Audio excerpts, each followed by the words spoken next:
জয় জগন্নাথ। সবাইকে নমস্কার। আজকে আমরা সবাই এখানে সমবেত হয়েছি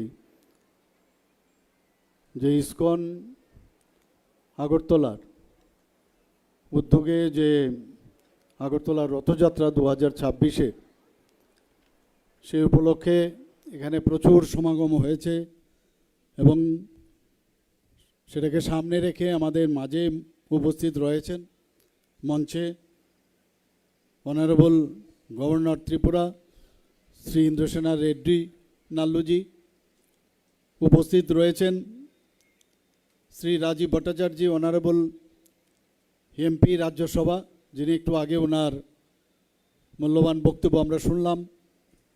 তাছাড়া এখানে উপস্থিত রয়েছেন শ্রী অভিষেক দেবরায়, আমাদের ভারতীয় জনতা পার্টির ত্রিপুরা প্রদেশের মাননীয় সভাপতি এবং মাননীয় বিধায়ক। এখানে উপস্থিত রয়েছেন আগরতলা মিউনিসিপ্যাল কর্পোরেশনের মাননীয় বিধায়ক তথা আমাদের মেয়র শ্রী দীপক মজুমদার মহোদয়। উপস্থিত এখানে Shri Nabadal Banik, honourable chairman TIDC, Shrimati Monika Das Dutta, এখানে উপস্থিত রয়েছেন HG Shridham Gobinda Das temple co president ISKCON Agartala, Shrimati Papiya Dutta বিশিষ্ট সমাজসেবী।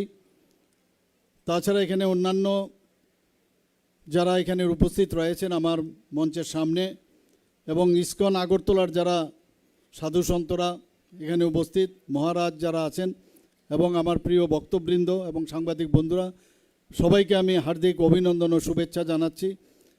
বিশেষ করে আজকের এই রথযাত্রা উৎসবকে সামনে রেখে যে একটা সাজ রব আজকে এখানে ইসকন দ্বারা আয়োজিত যে রথযাত্রা এখানে যেমন হচ্ছে, জগন্নাথ বাড়িতেও সেই সাজ রব আমরা দেখতে পাচ্ছি।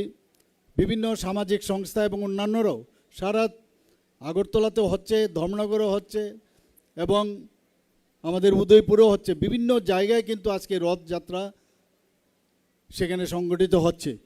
আজকে এখানে রাজ্যের সকল এখানে যারা উপস্থিত রয়েছেন তাদেরকে তো বটেই, তাছাড়াও আমাদের রাজ্যের সকল যারা সব অংশের জনগণকে আমি আন্তরিক শুভেচ্ছা ও শুভকামনা জানাচ্ছি। বন্ধুগণ, আজকে ইসকনের যে রথযাত্রার ঐতিহ্যবাহী যে রথযাত্রা এখানে বলা হয়েছে, বহু বছর ধরে এখানে সেটাকে সামনে রেখে ওনারা রথযাত্রা করছেন। প্রায় 12 বছর ধরে এখানে রথযাত্রা বোধহয় ওনারা করছেন, এবং এই রথযাত্রার যে ধর্ম বর্ণ নির্বিশেষে সব মানুষের, আজকে রাজীববাবু বলেছেন যে এই রথযাত্রাকে সামনে রেখে এখানে যে একটা মহামিলন, আমরা সবাই একসাথে আমরা থাকতে চাই, তার একটা ভাবনা এবং ব্যবস্থা এই রথযাত্রাকে কেন্দ্র করে কিন্তু আমরা দেখতে পাই। এখানে আমরা দেখলাম সান ফ্রান্সিসকোতে শ্রীল প্রভুপাদের অনুপ্রেরণা ইসকনের যে মার্কিন যুক্তরাষ্ট্রে প্রথম ওনারা এই রথযাত্রা শুরু হয়, এবং উনি মনে করেন যে জগন্নাথ দেবের, উনি যখন সেখানে ছিলেন উনি মনে করতেন যে জগন্নাথ দেবের যে মহিমা শুধু পুরীতেই নয়, আমরা যখনই রথযাত্রা আমরা চিন্তা করি আমরা পুরীর সম্পর্কে আমরা জানি, তো তার যে সংস্কৃতি ও বৈষ্ণব ধর্মের যে বিষয় সেইগুলো যাতে সারা পৃথিবীতে ছড়িয়ে দেওয়া যায়, তার জন্য উনি প্রথম মার্কিন যুক্তরাষ্ট্রে শুরু করেন। এখন সারা পৃথিবীতে ওনার যে চিন্তা ভাবনা, সেই চিন্তা ভাবনায় এই রথযাত্রা সেখানে বিভিন্ন জায়গায়, পৃথিবীর বিভিন্ন জায়গায় হচ্ছে, বড় বড় শহরে সে উদযাপন হচ্ছে।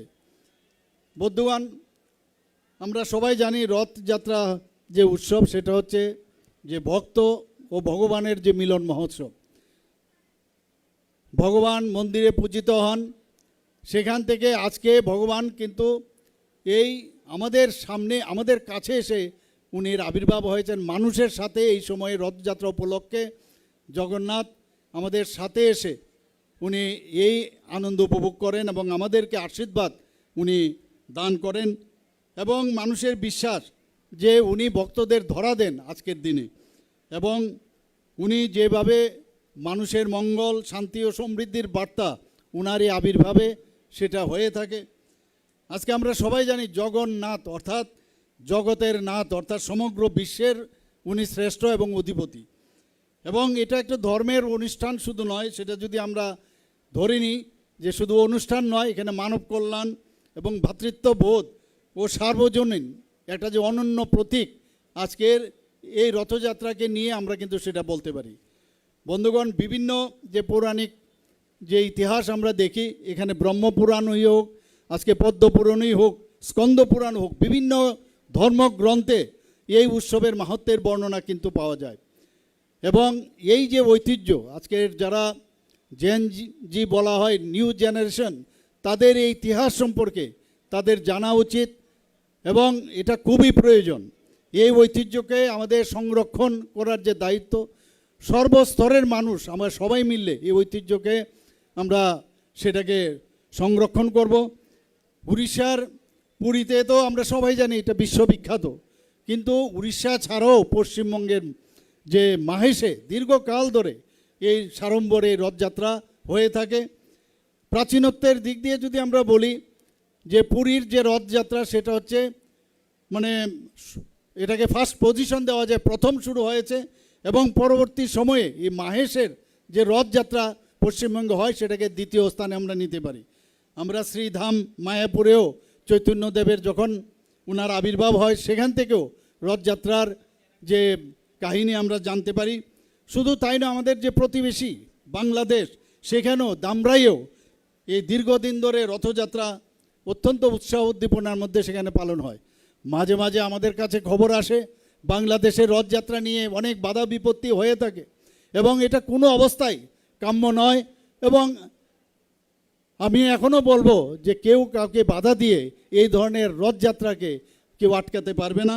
এবং আশা করি যারা এই বাধা দানে এখনও চিন্তা ভাবনা করছেন বা করে, তাদের মানে সেই সব যে চিন্তা ভাবনা, যে অবস্ট্রাকশনের যে চিন্তা ভাবনা, তার থেকে ওনারা বেরিয়ে আসবেন। আজ বিশ্বের বহু দেশ এবং শহরেও রথযাত্রা হচ্ছে, এবং ইসকনের মাধ্যমে সেগুলো বেশি পরিমাণে হচ্ছে।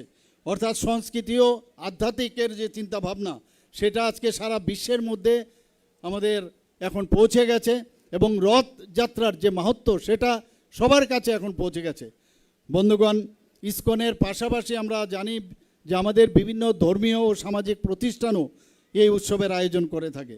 আমি গতকালও মেলাঘরে গিয়েছিলাম, সেখানেও বহু বছর ধরে সেই মেলাঘরের সেখানে যে বিগ্রহ, সেই বিগ্রহ কোনো এক সময় কুমিল্লাতে ছিল, সেখান থেকে তার ইতিহাস রয়েছে, কীভাবে এসেছে, তার যে ঐতিহ্য এবং প্রাচীনত্ব, সে তার যে বৈশিষ্ট্যতা, তারও কিন্তু এখন বিশেষভাবে এই মেলাঘরের রথযাত্রা সম্পর্কেও আজকে বিশেষভাবে পরিচিত। বন্ধুগণ, রথযাত্রার যে মেইন যে বিশেষ বৈশিষ্ট্য হলো, এখানে আমি যখন এখানে বসেছিলাম নিচে, তখন শুনছিলাম যিনি এখানে বক্তব্য রাখছিলেন যে রথযাত্রার বড় বৈশিষ্ট্য হলো বৈষম্যহীনতা। আমাদের মধ্যে অনেক সময় নানাভাবে একটা পার্টিশন করার একটা চিন্তাভাবনা থাকে, তুচ্ছ তাচ্ছল্য করার একটা চিন্তাভাবনা থাকে। সেই জায়গায় রথযাত্রাকে সামনে নিয়ে এবং সেটাকে যদি সার্থক করতে হয়, এটা যেন ব্যবহারিক জীবনেও যেন আমরা যাতে সেটা করি, সেটা হচ্ছে তাতে করে আমাদের আজকের যে অনুষ্ঠান সেটাকে আমি বলবো তার তাৎপর্যপূর্ণ হবে। আজকে এতে করে সমাজের মধ্যে যে সম্প্রীতি এবং সাম্য এবং বিশ্বজনীন যে ভালোবাসা, সেই রথযাত্রাকে নিয়ে সেই বার্তা কিন্তু দেওয়া হয়। আজকে অসংখ্য যারা, আমি বাইরেও যখন যাই, বিভিন্ন জায়গায় আমি যখন যাই, সাধু সন্তদের সাথে যখন কথা বলি, যখন বলে আপনি কোথা থেকে এসছেন, যখন বলি ত্রিপুরার থেকে এসেছি, তখন বলেন ত্রিপুরার মানুষ অত্যন্ত ভক্তপ্রাণ মানুষ। ওরা ওই সব যারা সাধু সন্তরা ত্রিপুরাতে এসেছিলেন বহুবার, এবং ত্রিপুরার মানুষ কিন্তু সেখানে শান্তি চায়, উন্নয়ন চায়, এবং এই বিষয়গুলো, এবং অত্যন্ত ভক্তপ্রাণ মানুষ, সেটা আজকে সারা ভারতবর্ষের মধ্যে সেটা কিন্তু সবাই জানে। বন্ধুগণ, ধর্ম বর্ণ নির্বিশেষে সব কিছুর ঊর্ধ্বে উঠে গিয়ে আজকে এই যে আমাদের রথযাত্রা, তাতে করে সবার এখানে যে সম্প্রীতি ও রক্ষের বার্তা এখানে দিচ্ছে, তাদের উপস্থিতিতে আমি এখানে উপস্থিত সবাইকে আমি ধন্যবাদ দেব যে আপনারা এই যে ত্রিপুরার যে আমার যে মানে পূর্ববর্তী বক্তা বলেছেন যে ত্রিপুরাতে আমরা যেভাবে শান্তি বজায় রেখেছি, যেভাবে ল অ্যান্ড অর্ডার আমরা এখানে যেভাবে প্রয়োজন সেভাবে আমরা রেখেছি, সেই জায়গায় মানুষ এখন শান্তিতে বসবাস করছে। এবং সেইভাবেই আজকে বিভিন্ন যে আমাদের ধর্মের অনুষ্ঠান এগুলো হয়ে থাকে, সে যে ধর্মেরই হোক, বিভিন্ন যেসব অনুষ্ঠান এখানে আরামসে এবং সুন্দরভাবে এখানে হচ্ছে। বন্ধুগণ, আজকে এই রথযাত্রাকে কেন্দ্র করে যে বিভিন্ন ধর্মীয় তো হচ্ছেই, এবং সাংস্কৃতিক যে অনুষ্ঠান আমরা একটু আগে দেখলাম কি সুন্দরভাবে এখানে আমার একজন ছেলে একজন মেয়ে এত সুন্দরভাবে ওরা ডান্স প্রদর্শন এখানে করেছেন। এবং এটাই আমাদের ভারতীয় সংস্কৃতির মূল শক্তি, যে ইউনিটি ইন ডাইভার্সিটি, অর্থাৎ বৈচিত্র্যের মধ্যেই আমাদের ঐক্য। সেটা কিন্তু এই ধরনের অনুষ্ঠান যত হবে, আমরা এর আগেও দেখেছি অনেক সরকার ছিল এখানে, এবং বিশেষ করে এমন এক সরকার যারা বহু বছর এখানে করেছেন, তারা তো ভগবান বিশ্বাসই করতো না। এটা নাস্তিকের পরিবেশ ত্রিপুরাতে ওরা প্রতিষ্ঠিত করেছিল। কিন্তু সময়ে কথা বলে আজকে আস্তিকের পরিবেশ মাননীয় প্রধানমন্ত্রীজি আসার পর সারা ভারতবর্ষেও আজকে আস্তিকের পরিবেশ হয়েছে। ভগবান ছাড়া কিচ্ছু হবে না, বিশ্বাস থাকতে হবে। সেই বিশ্বাসের উপর ভিত্তি করে মানুষ যখনই ঠাকুরের পায়ে স্পর্শ করে প্রথমেই ঠাকুরকে প্রণাম করে বলে আজকের দিনটা যেন আমার ভালো যায়, এবং শান্তি সম্প্রতি উন্নয়নের পথে আমরা রাজ্যকেও সেই দিশায় মাননীয় প্রধানমন্ত্রীজি যেভাবে বলছেন, যে দিশা আমাদের দেখাচ্ছেন, সেইভাবে আমরা কাজ করছি। বন্ধুগণ, আজকে মাননীয় প্রধানমন্ত্রীজি যে কথাটা বারবার বলছেন যে বিকাশ বি আর বিরাসত বি, অর্থাৎ উন্নয়নও থাকবে এবং ঐতিহ্য, এই দুটোই যে বিষয় সেটা পরস্পরের পরিপূরক, এবং তাতে করে দুয়ের সমন্বয় আমাদের রাজ্য এবং আমাদের দেশ যেমন সমৃদ্ধ হবে, শান্তিপূর্ণ হবে, এবং নতুন ভারত এবং নতুন ত্রিপুরা গড়বে। বন্ধুগণ, আমরা জানি যে রথযাত্রা হলো সনাতন ধর্মের অন্যতম এবং আনন্দময় উৎসব। এই শুভ দিন ভগবান জগন্নাথ, ভ্রাতা বলভদ্র এবং ভগিনী সুভদ্রা সম্পূর্ণ কাঠের তৈরি যে রথ, সেটাকে চড়ে গুন্ডিচা মন্দিরে মাসির বাড়িতে গমন করেন। আমরা সবাই জানি, আমরা পুরীতেও গেছি, পুরীতেও জানি এই মাসির বাড়ি দেখবার জন্য আমরা গেছি। এখানেও আমাদের মাসির বাড়ি, এখানে যে আজকে যে রথযাত্রা হচ্ছে 7 দিন পরে আবার উল্টো রথ হবে, 7 দিন মাসির বাড়িতে এই 3 যে ভগবান ওনারা ওখানে থাকবেন।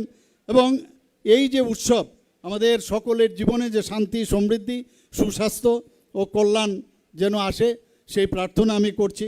আপনারা দেখেছেন মাননীয় প্রধানমন্ত্রীজি যা বলেন তাই করেন।